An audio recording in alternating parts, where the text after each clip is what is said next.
सारी बड़ी खबर का रुख कर लेते हैं, जहां पर महाराष्ट्र में महायुति सरकार के शपथ ग्रहण की तारीख तय हो गई है। महाराष्ट्र में 5 दिसंबर को शपथ ग्रहण होगा। 5 दिसंबर को शाम 5 बजे ये शपथ ग्रहण किया जाएगा। मुंबई के आज़ाद मैदान में ये शपथ ग्रहण होगा। प्रधानमंत्री मोदी भी इस शपथ ग्रहण में शामिल होंगे। तो बड़ी खबर ये कि अब तक चल रही रस्साकशी अंत पर आ गई है। ये तय हो गया है कि 5 दिसंबर को शाम 5 बजे शपथ ग्रहण होगा, आज़ाद मैदान में होगा। प्रधानमंत्री नरेंद्र मोदी इसमें शामिल होंगे और आज़ाद मैदान के शपथ ग्रहण को लेकर सभी तरीके की अटकलें अब समाप्त हैं कि अभी भी चर्चाओं का दौर जारी है। अभी भी तय हो नहीं पा रहा है कि क्या होगा। लगता है सारी चीज़ें फिक्स हो चुकी हैं, सब तय हो चुकी हैं और उस हिसाब से ये तारीख निकलकर सामने आई है।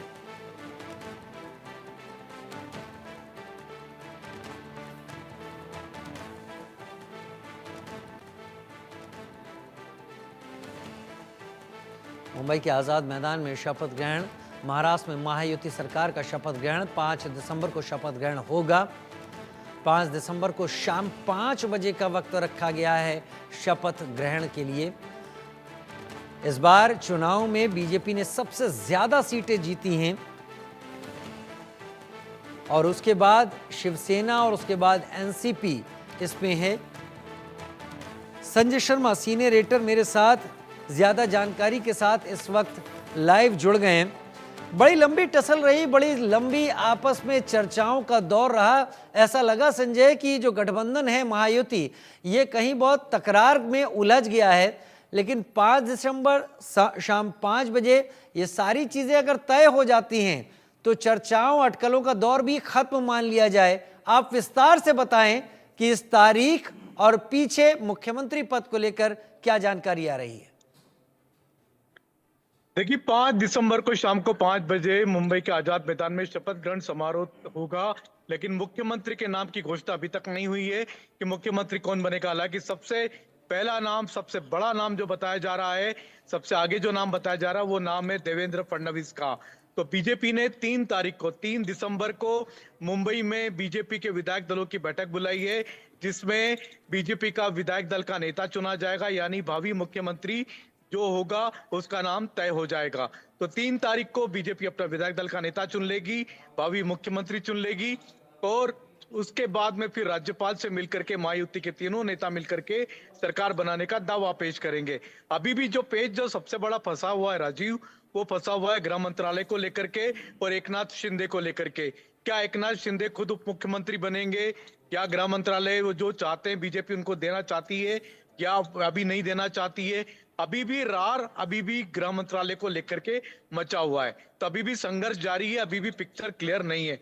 आज शाम को सतारा से लौटने वाले हैं एकनाथ शिंदे, आज मुंबई लौटेंगे और उसके बाद आज देर रात को या फिर कल सुबह, कल सोमवार को महायुति के तीनों नेता एक बार बैठेंगे और इनके मंत्रालय इनको तय करने हैं। ये हमको यही बताया जा रहा है कि 20 मंत्रालय, मुख्यमंत्री सहित 20 मंत्रालय मिलेंगे बीजेपी को और 13 एक मुख्यमंत्री सहित कुल मिलाकर के 13 मंत्रालय दिए जा रहे हैं शिवसेना शिंदे गुट को और एक उप मुख्यमंत्री सहित कुल मिलाकर के 9 मंत्रालय दिए जा रहे हैं अजीत पवार को। तो वित्त मंत्रालय अजीत पवार को बीजेपी देना चाहती है, लेकिन वित्त मंत्रालय और गृह मंत्रालय की मांग एकनाथ शिंदे ने रख दी है। तो एकनाथ शिंदे चूंकि बड़े नेता रहे हैं, मुख्यमंत्री रहे हैं, तो उनको बीजेपी किस तरीके से मनाने का काम करती है। हालांकि एकनाथ शिंदे ने साफ कर दिया है कि वो अब स्पीड ब्रेकर का काम नहीं करेंगे, सरकार के गठन की तैयारियां आगे होना चाहिए और वो हर तरीके से हर बात मानेंगे जो प्रधानमंत्री नरेंद्र मोदी कहेंगे। तो उन्होंने गेंद डाल दी है सीधे सीधे प्रधानमंत्री मोदी के पाले में। तो प्रधानमंत्री को देखना है कि जब मुख्यमंत्री बीजेपी का बन रहा तो गृह मंत्रालय क्या वो एकनाथ शिंदे को देंगे। एकनाथ शिंदे की सबसे बड़ी मांग इसी को लेकर के थी। दूसरी बड़ी मांग है विधानसभा स्पीकर को लेकर के, क्योंकि विधानसभा स्पीकर का पद भी एकनाथ शिंदे खुद अपनी पार्टी के पास रखना चाहते हैं। तो ये देखना होगा कि ये 2 पद किसको मिलते हैं। इसके लिए हमको इंतजार करना पड़ेगा सोमवार तक का। और 3 तारीख को बीजेपी के विधायक दल की बैठक है। हम आपको यहाँ पर ब्रेकिंग न्यूज दे रहे हैं। 3 तारीख को बीजेपी का विधायक दल का नेता चुना जाएगा जो भावी मुख्यमंत्री होगा और देवेंद्र फडणवीस फ्रंट रनर बने हुए हैं। और आज मुंबई में जगह जगह जश्न सुबह से शुरू हो चुका है। जगह जगह पोस्टर होर्डिंग लगाए जा रहे हैं, जितनी चौपाटियां हैं वहां पर जश्न मनाया जा रहा है। बीजेपी के कार्यकर्ता, महायुति के कार्यकर्ता हलवा बांट रहे हैं, खुशियां मना रहे हैं, नाच गाना हो रहा है, ढोल नगाड़े बजा रहे हैं। नाच गाना हो रहा है, ढोल नगाड़े बजाए जा रहे हैं, लेकिन संजय, मुझसे ज्यादा बीजेपी को नजदीक से आपने देखा है, ये मानने में मुझे कोई परहेज नहीं है और मैं मानता हूं विष्णुदेव साय, मोहन यादव और भजनलाल शर्मा, ये तीन ऐसे उदाहरण हैं जहां बीजेपी ने चौंकाया और बीजेपी का इतिहास रहा है वो चौंकाती बहुत अच्छी तरीके से है। क्या महाराष्ट्र में भी कुछ चौंकाने वाला नाम सामने आ सकता है? आपका आकलन। देखिए राजीव, आपने जो 3 स्टेटों के नाम बताया, 3 स्टेटों के मुख्यमंत्रियों के नाम बताया, तो वहां पर डायरेक्ट सिर्फ 2 ही पार्टियां हैं, कांग्रेस और बीजेपी। वहां तीसरा फोर्स नहीं है। महाराष्ट्र की स्थिति बिल्कुल अलग है। यहाँ पर बीजेपी कभी भी आज तक अपने दम पर सरकार नहीं बना पाई है, हर बार उसको बैसाखियां लेनी पड़ती है। तो 2 ऐसे बड़े नेता हैं, एकनाथ शिंदे और अजीत पवार, जिनको साथ लेकर के हर नेता काम नहीं कर पाएगा।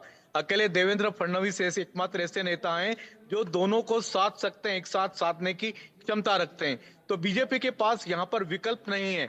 जिस तरीके का विकल्प मध्य प्रदेश में दिखाई देता था, राजस्थान में दिखाई देता था, छत्तीसगढ़ में दिखाई देता था, वहां बीजेपी का कैडर काफी स्ट्रांग है, ऑर्गेनाइजेशन स्ट्रांग है, नेताओं की बड़ी भारी फौज है। लेकिन ऐसा महाराष्ट्र में नहीं है। महाराष्ट्र में इन नेताओं को साधना अपने आप में एक बहुत बड़ी चुनौती है।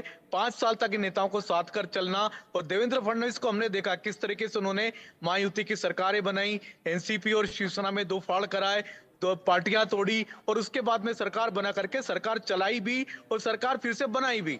तो ये एक बड़ी भूमिका हो सकती देवेंद्र फडणवीस की। इसलिए देवेंद्र फडणवीस को इग्नोर नहीं किया जा सकता।